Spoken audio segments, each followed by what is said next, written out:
há zero chance do Flávio sair da disputa. Zero chance. Essa é a posição do Flávio. Na verdade, é impressionante até o grau de tranquilidade na qual está o Flávio. As pessoas me perguntam, Flávio está tranquilo. Aliás, ele ouviu do próprio pai, algumas horas depois da reportagem da Intercept, que ele devia ficar firme. E também que a Michelle não ia ser candidata. Mas vem os abutres. Né? Óbvio que vem os abutres. Aqueles que até hoje não se conformam com a candidatura do Flávio. Outro abutre que se manifestou, até para minha surpresa, foi Romeu Zema. Ele postou esse vídeo aqui com a legenda: "Isso é imperdoável". Bota aí. Bolsonaro, ouvir você cobrando dinheiro do Vorcaro é imperdoável. É um tapa na cara dos brasileiros de bem. Não adianta nada criticar as práticas de Lula e do PT e fazer a mesma coisa. É preciso ter credibilidade para mudar o Brasil. Não esperou nem a poeira baixar. Esse é o cara que mês passado estava brindando café com o Flávio, né? Nos bastidores articulava querendo ser vice, né, Zé? Mas a gente sabe como é que foi. Elogiando o Flávio, dizendo que respeitava ele. Mas foi só ver o primeiro sinalzinho de fraqueza. O primeiro. Para ir na frente de todo mundo. O Zema saiu na frente do Lindbergh para ir na jugular do Flávio. Desespero, né? Eu acho bom que a gente esteja vendo quem são os homens e quem são os meninos. É o que o cristão chama de livramento. Porque você imagina a possibilidade desse cara ser vice. Um sujeito que se vira contra você, sem conversar com você, sem buscar a fonte primária do que está sendo dito, com base em uma matéria da Intercept. Você imagina um cara desse sendo seu vice. Na primeira crise, ele ia conspirar para tentar ser presidente. Na primeira, ele ia conspirar para te derrubar. E, porra, eu até cogitei, cara, o Zema como uma oportunidade de vice da minha preferência. Mas agora tá evidente que você não é uma pessoa confiável. Aliás, o que a gente está vendo é que, além de não ser confiável, ele é hipócrita. Hipócrita. Porque a internet não perdoa. E ontem começaram a aparecer as informações sobre o Partido Novo. O Partido Limpinho do Zema. E eu gosto do Partido Novo. Eu não tenho, ao contrário do Kim, eu não tenho problema com o Partido Novo. Mas hipocrisia não, né? Ao contrário do Flávio, que estava caçando investidor privado para um filme privado, investidor, no caso do Zema, o que a gente vê é investimento direto no partido dele, no Partido Novo, pelo pai do Vorcaro, que, aliás, foi preso hoje em Minas Gerais. Esse é o sujeito que está doando para o Novo em Minas Gerais. Terra do Zema. O sujeito foi preso hoje. É inadmissível também, Zema? Eu me pergunto. Porque se o Flávio tinha que saber que o Vorcaro era bandido antes do escândalo do Master estourar, ora, o Zema devia saber que um sujeito do estado dele, que doou para a campanha dele, a governador, era pai do bandido. E aí é bandido também, né? Ou essa regra, Zema, se aplica só ao Flávio? Aliás, o que levou, né, o financiador da campanha do Romeu Zema, do Novo, em Minas Gerais, à prisão em Minas Gerais?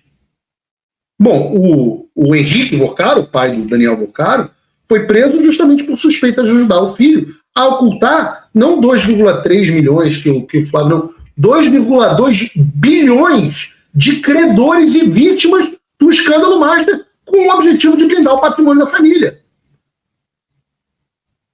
Pelo seu vídeo de ontem, Zema, recebeu R$1 milhão desse sujeito para se eleger governador de Minas, para o seu partido, em Minas, no seu estado. Ora, também inaceitável, não é? Tinha que ser inaceitável. Mas não para por aí, não. O Partido Novo dos limpinhos recebeu dinheiro de mais gente da família Vorcaro. Você se lembra do primo do Daniel Vorcaro, o operador financeiro que foi apontado pelo André Mendonça na semana passada como responsável pelos repassos de propina ao Ciro Nogueira? Então, esse mesmo sujeito, Felipe Cansado Vorcaro, doou dinheiro, 50 mil reais, para a campanha de reeleição de um ex-deputado do Partido Novo em Minas Gerais. Além dele, o Fabiano Zettel, outro sujeito apontado como operador financeiro das propinas do Vorcaro, também doou a reeleição desse mesmo deputado do Novo. E vejam, o meu foco aqui é o oposto do que você está imaginando. Porque eu não sou hipócrita. Eu não acho que essas doações são criminosas.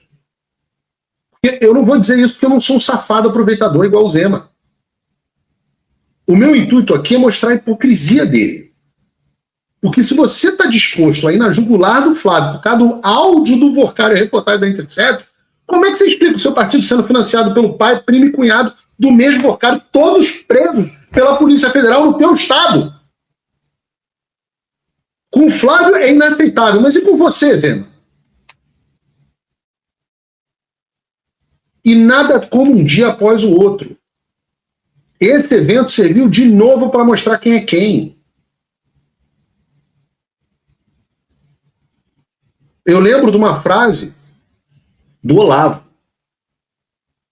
Ele falava assim: nenhum petista renegou o Lula depois de 3 trilhões, mas o Bolsonaro dá um peido e já 1.000 bolsonaristas o abandonam.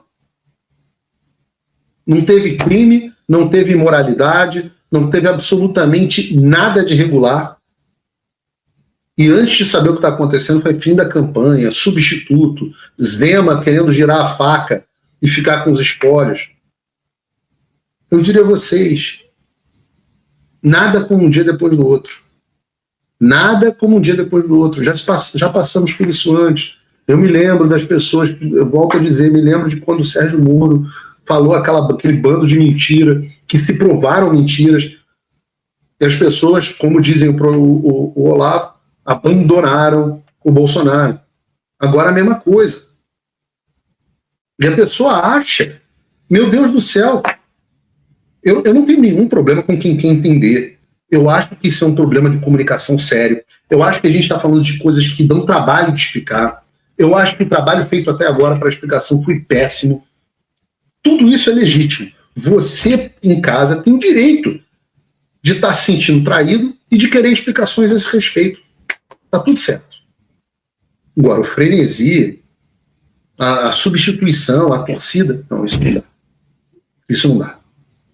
Isso não dá. Felizmente, aqui, segundo a nossa enquete, 88%, impressionantes 88% da nossa audiência não mudaram o voto por causa do Intercept. E eu diria que, se for aqui, você pode votar na enquete, ainda dá tempo, mas eu diria que, no final das contas, mais de quase 6 mil votos, né? Mas eu diria que boa parte dessas pessoas, até porque hoje a gente está com uma audiência realmente impressionante, eu diria que... Eu fiquei até impressionado, porque eu fui ver hoje o Ashton Field, estava com 15 mil pessoas assistindo. Caramba, é menos gente do que a gente está tendo aqui no Paulo Figueiredo Show, num horário bem pior, e eles tinham 5, 10 vezes a nossa audiência. Alguma coisa está acontecendo, né? Talvez esse negócio, talvez, enfim, uma reflexão para você ter. Mas eu volto a dizer para vocês, já vivemos isso antes, vai passar, virá um ciclo positivo, e vocês, eleitores, vocês, os 88%, os 90%, os 9 entre 10 eleitores que não mudaram seu voto por causa desse negócio, vocês podem e devem cobrar explicações. Cobrem de todo mundo. CPI do Master já. Cadê? Que explicação é essa? Tem contrato, não tem contrato? Eu acho. Eu ouvi aqui parte da história, e a história que eu ouvi é convincente.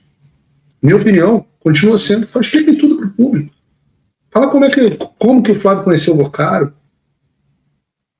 Responda se o Vorcaro participava de reunião com o Flávio, se o Vorcaro esteve na casa do Flávio ou não. Responda, diga como é que foi. Se o Vorcaro botou dinheiro no filme, se não botou, quem que ele indicou.